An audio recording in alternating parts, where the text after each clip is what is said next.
Aujourd'hui, dans la vidéo, on parle de tête moteur et de système de lubrification.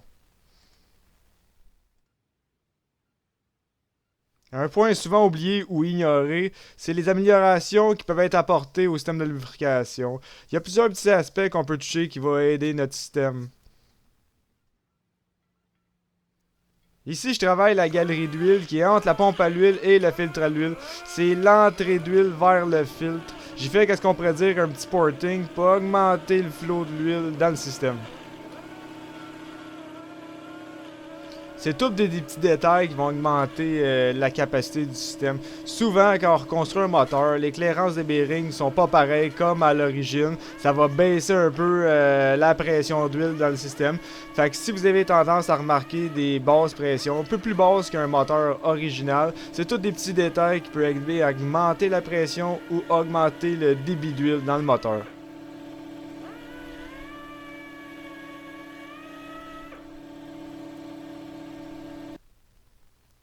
Sur la photo, on voit bien la galerie principale d'huile à son état original avant que j'y touche.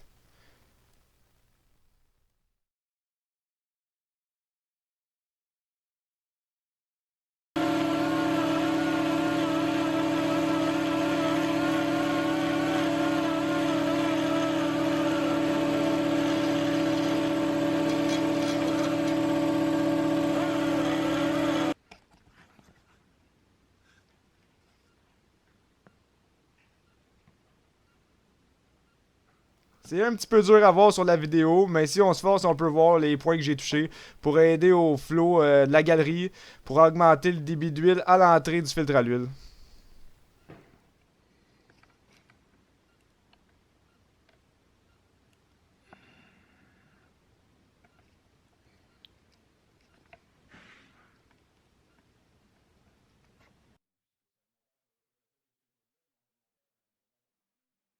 On commence les travaux sur la tête moteur, c'est le moment de la désassembler.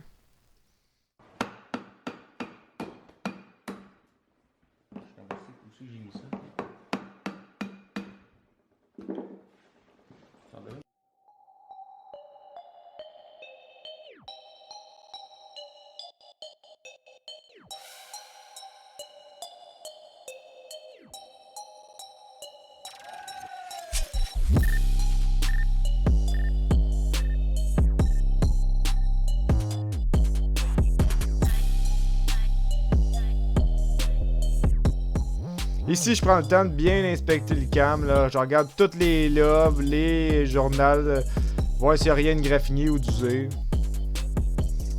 Dans une tête comme ça, il y a beaucoup de petites composantes à vérifier pour être sûr que tout aille bien au final.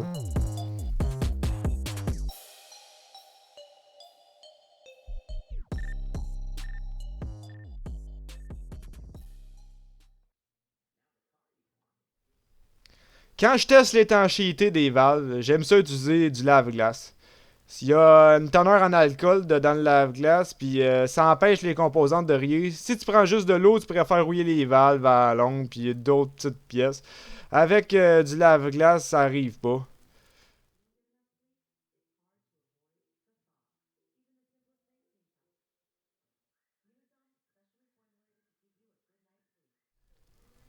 C'est assez simple. Je remplis les portes de liquide, puis je regarde à la vitesse que ça coule, si ça coule ou si ça coule pas du tout. Ça me donne une bonne indication que si les valves scellent bien au niveau du siège.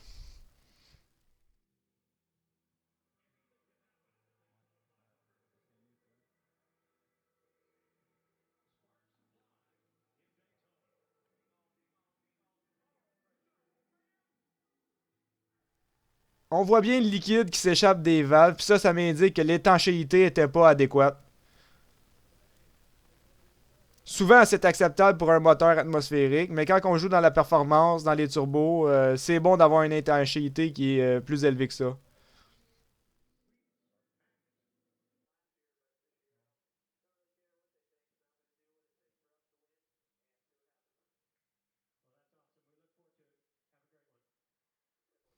On recommence le processus de l'autre côté de la tête, s'assurer que tout est beau.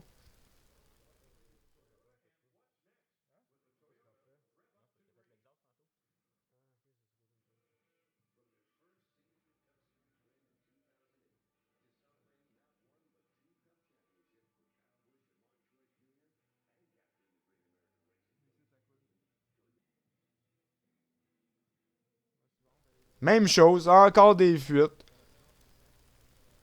Rien de trop alarmant, mais ça va être à retoucher.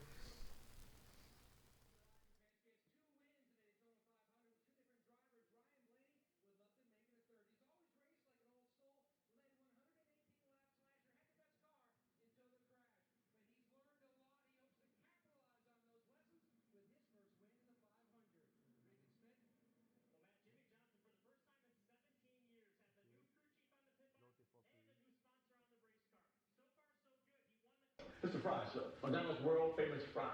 Featuring the baked or is bacon trend with a whole new audience. I'm gonna let bacon think that. What was that? I couldn't hear you. Bacon ovation.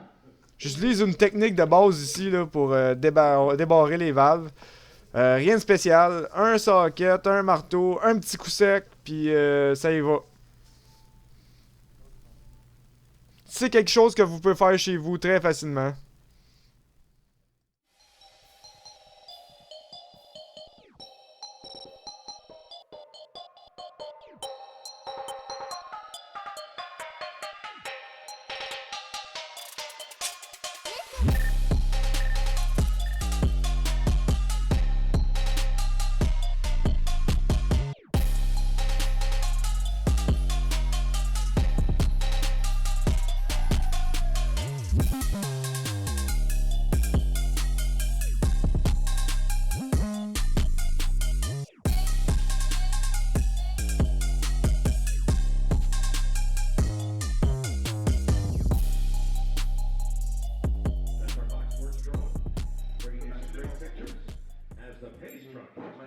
À ce moment-ci, les valves sont prêtes à être sorties de la tête, puis en même temps, 2 points à vérifier.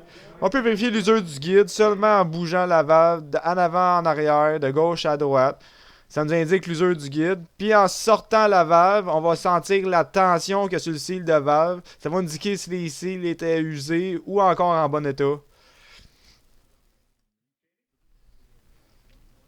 Les sièges de valve à l'exhaust étaient assez noircis, picotés aussi. C'est normal de voir ça sur un moteur avec un kilométrage assez élevé. Mais ça m'indique que ça va vraiment être à retoucher pour améliorer le contact entre le siège et la valve. Je commence la petite job de porting. Un job de porting de base que tout le monde peut faire à la maison. C'est assez simple. On prend un gasket nœud, un gasket d'intake, puis on appelle ça un porch match, un gasket match. On prend le gasket, puis ici, avec une petite pointe d'acier ou peu importe, là, on fait une marque de où que le gasket arrive alentour du port. Cette technique-là va nous permettre de jumeler parfaitement le port d'intake au runner de l'intake manifold. Il n'y aura pas de restriction entre les deux. Le flow d'air va se faire directement de l'intake au port.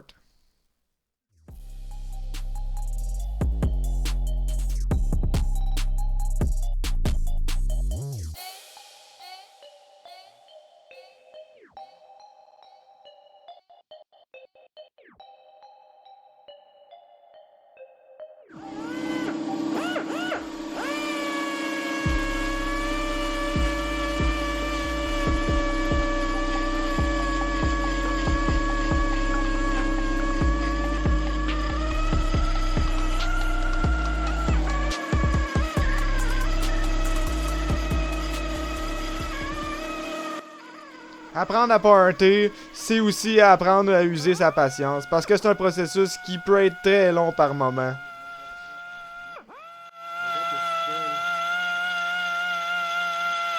Si vous êtes débutant dans le domaine, vous voulez commencer à porter un peu vos têtes, là, partez pas en peur, là. Faut pas aller trop go trop vite. On commence par les bases, des petits port match, on enlève les marques de casting dans les ports. Et ça n'a rien d'aller trop gros, il y a plus de chances de scraper vos ports que d'améliorer le flow à ce moment-là.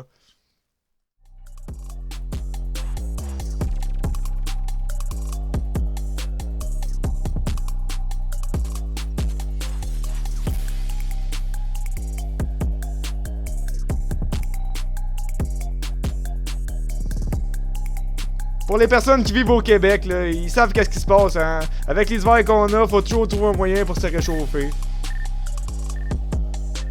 Mais une chance qu'il y a Daytona 500, ça nous indique que le printemps se rapproche.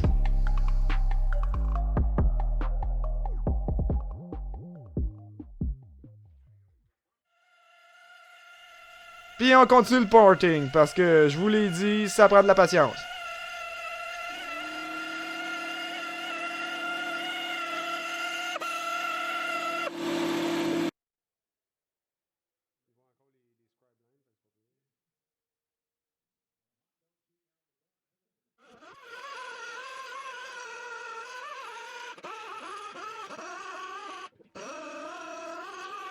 Quand vous vous sentez assez à l'aise au travail des ports, le prochain point, à mon avis, à pratiquer, c'est les bols. Il y a beaucoup de flow à aller chercher au niveau des bols.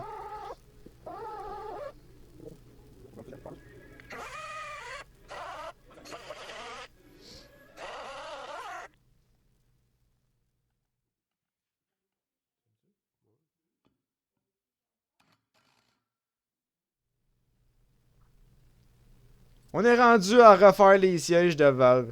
Ici, on fait rien de trop agressif. On va juste faire un petit resurfaçage pour avoir un meilleur contact.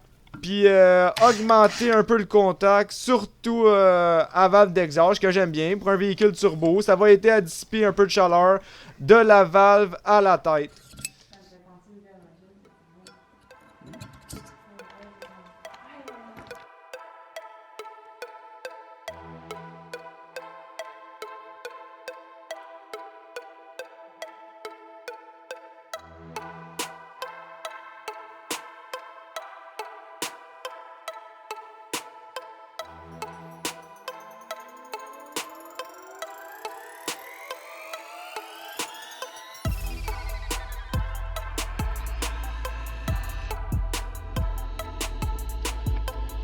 L'étape suivante, on refait les valves. Même chose ici, on fait une petite lichette juste pour les remettre comme neuves. Rien de trop agressif, on retravaille pas les angles, on garde le 45 original.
Comme touche de finition sur les valves, j'ai lap un petit peu.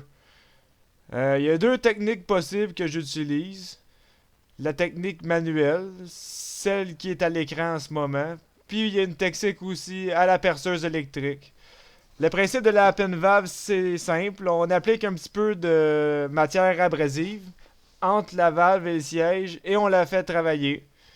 Ça va créer un contact parfait entre la valve et son siège pour former la meilleure étanchéité possible. La technique à la perceuse est simple aussi. On fixe une perceuse à la tige de la valve et on l'actionne en mettant un contact entre la valve et son siège.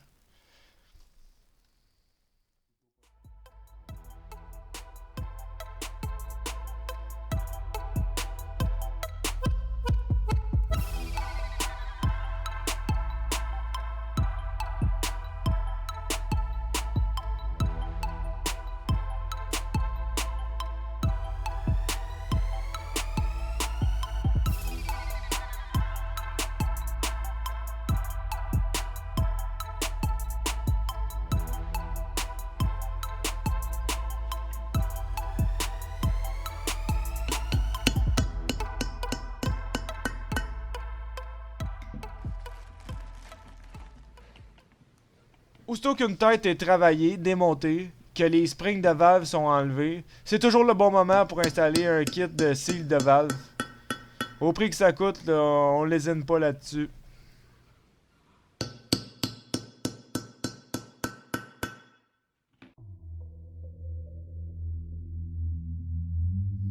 Après que tous les travaux sont effectués, ben c'est le moment d'assembler.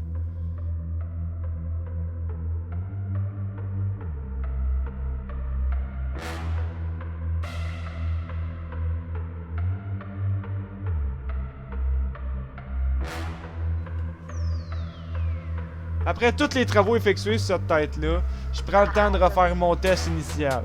Je mets un peu de liquide à lave-glace dans les portes de la tête pour regarder le niveau d'étanchéité entre les valves et leur siège. Ça va m'indiquer si j'ai des retouches à faire ou si je laisse ça comme ça.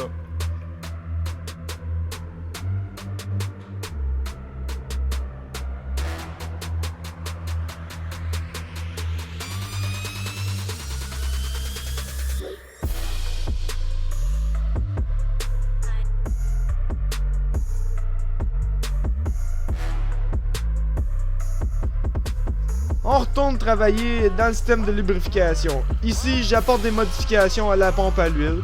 Je retravaille les passages, comme j'ai fait dans la galerie principale d'huile. C'est un petit peu le même principe. J'arrête tous les arrêts graves pour augmenter le débit. Comme qu'on dit, je fais un porting. Quand on travaille la pompe à l'huile, il faut être très minutieux. Il y a certaines surfaces qu'il faut vraiment pas toucher et vraiment pas endommager.